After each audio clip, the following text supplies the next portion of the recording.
Bună, dragilor, și bine ați venit la o nouă citire. De această dată te invit la o citire generală, iar dacă ai intrat pe acest videoclip, înseamnă că ai aici cu siguranță un mesaj pentru sufletul tău. Să vedem așadar ce mesaje are tarotul să îți transmită. În acest moment, citirea este valabilă din momentul în care tu o vizionezi. Ok. Văd că în momentul de față tu ești preocupat de o anumită situație. Ai niște activități de făcut în casă, pentru muncă. Văd aici că lucrezi foarte intens la un proiect. Vrei să repari o relație sau vrei să faci ca ceva anume să funcționeze mult mai bine în viața ta, în inima ta. Da?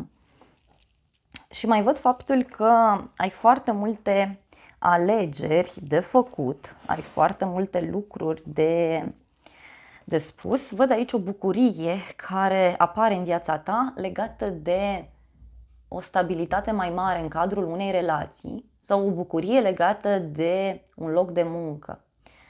Studiezi ceva, analizezi ceva, însă aici ți se cere o atenție mai mare când vine vorba de detalii. Mai văd aici o legătură cu un învățător, dar și faptul că tu ești pregătit să țintești undeva sus.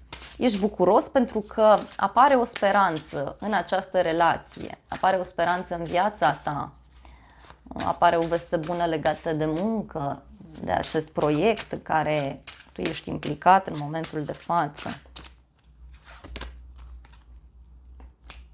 Ok, văd aici un noroc neașteptat care apare în viața ta foarte curând, foarte rapid, însă văd și faptul că urmează o schimbare majoră pentru tine, o schimbare foarte mare de energie simt aici.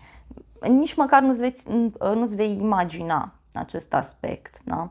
Văd un final neașteptat de care tu auzi foarte rapid în viața ta, foarte, foarte rapid. De asemenea, văd aici, uite, faptul că reușești să te eliberezi dintr-o situație. Se produce un final pentru tine, un final plăcut, un final frumos. În cadrul unei relații, aceasta trece la alt nivel. Partenerul tău are parte de o perioadă în care apar schimbări mari în viața lui sau în viața ei. Dacă este vorba despre muncă, aici văd o eliberare, văd că foarte rapid se întâmplă o minune în viața ta, foarte rapid. Ce mai văd este faptul că tu aici vei avea parte de o situație diferită față de cum ai trăit tu până acum. Pur și simplu se închide o karmă, se închide o poveste în care nu te simțeai bine și ai un noroc foarte mare din ce văd aici.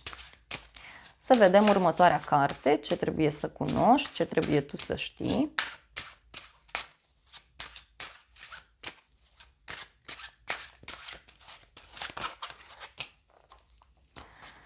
Bun, văd că vei avea legătură cu niște acte în viitorul apropiat sau văd aici că vei avea de luat o decizie foarte importantă. Văd o legătură cu zodia Balanță sau o legătură cu o instituție. Cineva calculează o situație foarte bine. Da? Văd aici o persoană foarte apropiată de inima ta care te va ajuta, care te va ghida, îți va fi alături. O veste bună pe care o primești în legătură cu un bărbat și în legătură cu o căsătorie sau în legătură cu un contract pentru alții dintre voi. Foarte frumos. Uite, primești niște vești bune din mai multe părți. O legătură văd aici cu următoarele zodii. Rac, Scorpion, Pești, Berbec, Leu, Săgetător. Este clar aici o veste bună care apare. Dacă ești femeie și ești singură, vezi că apar două opțiuni la orizont, foarte rapid. Însă, ce mai văd aici este faptul că ai foarte mari șanse să cunoști sufletul tău pereche, să cunoști o persoană ideală care să te ajute să evoluezi.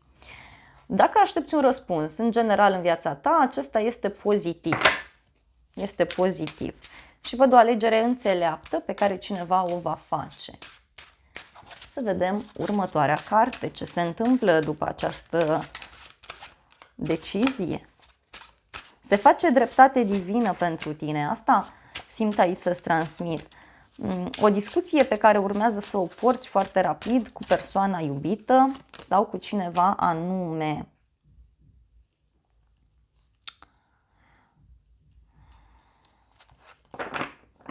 Văd aici foarte multă siguranță în viața ta, în viitorul apropiat. Această înțelegere este corectă, este sigură.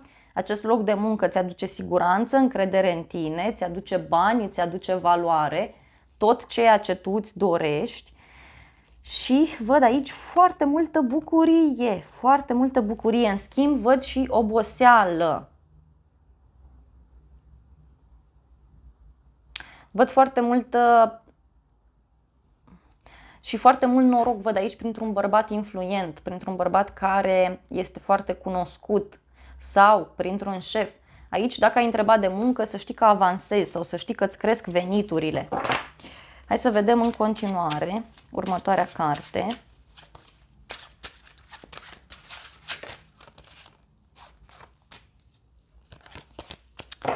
Uite, văd aici că în viitorul puțin mai îndepărtat vei avea parte de un succes, adică poziția pe care o ocupi, poate la muncă, în viitorul apropiat, va fi foarte bine văzută de către ceilalți. Văd foarte multe e-mail-uri, mesaje, conversații, dar văd și faptul că e ca și cum dă norocul peste tine. Faci o înțelegere cu cineva, semnezi un contract sau cu persoana iubită, faci o înțelegere, relația devine mai stabilă, devine mai bună și lucrurile încep să se miște foarte rapid aici între voi. Da? Foarte rapid. E ca și cum v-ați închegat și ați plecat mai departe, dar foarte, foarte rapid. Nu durează mult. Nu durează mult. O legătură văd aici și cu o persoană, posibil dintr-o zodie de aer, Gemeni, Balanță, Vărsător, sau mai văd un berbec. Ideea este că tu ai foarte multă susținere aici. Uite, și e ceva legat de o casă, ceva legat de o bucurie mare, o mutare împreună, o relație mult mai serioasă. Hai să vedem la ce lucrezi tu acolo. Hai. Turnul, ok. Turnul sau 6 de bâte avem aici. Păi este vorba despre o victorie, despre o bucurie. Tu vrei să ieși dintr-o situație ciudată, vrei să ieși dintr-o poveste negativă. Văd că în momentul de față acționezi într-un mod în care pur și simplu îi surprinzi pe toți. Ceilalți nu știu ce să mai creadă despre tine. Văd aici o bucurie mică, o petrecere, o întâlnire. Deodată, așa cum am spus, deja simți că ceva s-a deblocat. Tot ai lucrat, ai așteptat această persoană, ai așteptat această avansare, ai așteptat să apară cineva în viața ta și acum sunt foarte mari șanse. Văd că ți-ai făcut și o schimbare foarte mare în modul în care arăți. Ți-ai schimbat culoarea părului, hainele, ai schimbat ceva la înfățișarea ta. Hai să vedem ce este cu acest noroc foarte mare care apare. Cu această eliberare, că se vede clar aici o eliberare. Wow!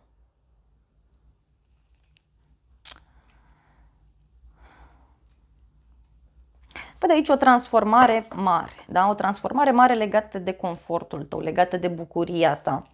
O legătură mai văd cu zodia Scorpion. Este clar că aici, în viața ta, în viitorul foarte apropiat, urmează o schimbare majoră. O schimbare majoră în cadrul unei relații. Dar văd și o întâlnire romantică, plină cu pasiune, cu iubire, cu persoana iubită. Sau alții aveți o conversație cu persoana iubită. Aveți o conversație cu cineva anume. Dar e clar aici multă pasiune și din nou mi-apare acest mesaj cu noroc. Un noroc foarte mare pentru tine. Hai să vedem în continuare următoarea carte. Deci e clar, în viitorul apropiat apare o transformare majoră pentru tine.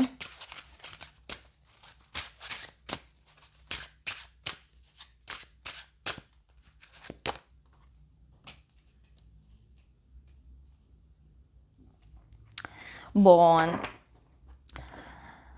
Această decizie, să știi că are legătură cu un șef sau are legătură cu o persoană care are autoritate asupra ta.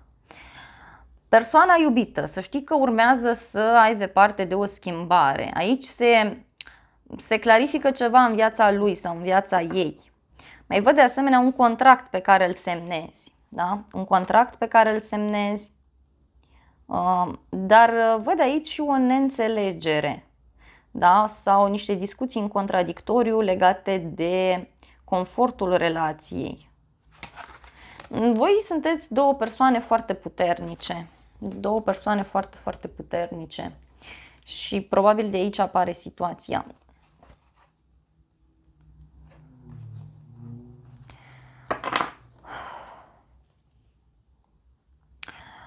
Unii dintre voi văd că rezolvați ceva important legat de niște acte, ceva legat de o instituție.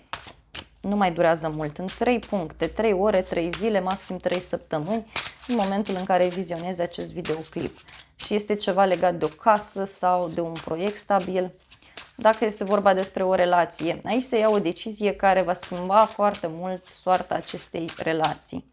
Pentru unii poate să fie și o cerere în căsătorie, cine știe, posibil și acest lucru.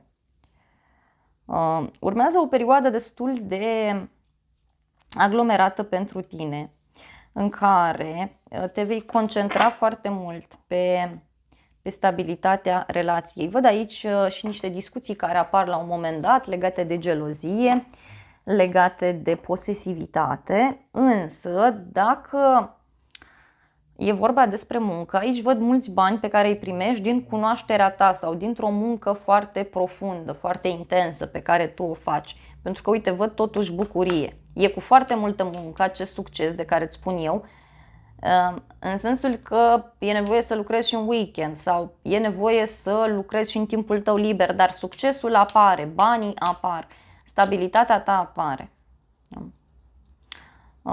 Poți avea probleme aici legate de o persoană încăpățânată pentru alții dintre voi. Dar având în vedere că iar apare succesul, bucuria, nu văd ce ar putea să fie rău. Și uite, în final văd aici o bucurie enormă. O bucurie enormă, multe opțiuni pe care tu le ai și uite, un noroc foarte mare pentru sufletul tău. Un noroc foarte, foarte mare.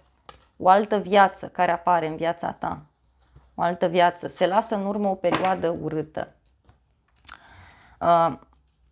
Deci, în momentul de față, vrei să faci ceva, apare norocul, apare schimbarea, apare aici o înțelegere cu cineva, o relație, da? O discuție pe care o ai, o înțelegere pe care o faci cu partenerul. O să urmeze o perioadă mai delicată, adică mai aglomerată, în care ori ambii aveți multe lucruri de făcut, ori sunt foarte multe lucruri de aranjat aici, însă văd de asemenea și multă bucurie în final și foarte multă pasiune între voi. Deci, sau situația la care tu te-ai gândit, să știi că se rezolvă mult mai repede față de cum te-ai fi așteptat tu. Da? Mult mai repede se rezolvă. Și este ceva extrem de benefic pentru tine. Da? Pentru tine, extrem, extrem de benefic. Dragilor, acestea au fost previziunile de această dată. Eu îți mulțumesc pentru atenție. Nu uita să te abonezi canalului, să apeși clopoțelul, apasă butonul de like, funcții gratuite pentru toți. De asemenea, te invit cu drag la o altă citire, dacă vrei să mai vizionezi, și îți doresc să ai parte de o zi sau de o seară cât mai frumoasă.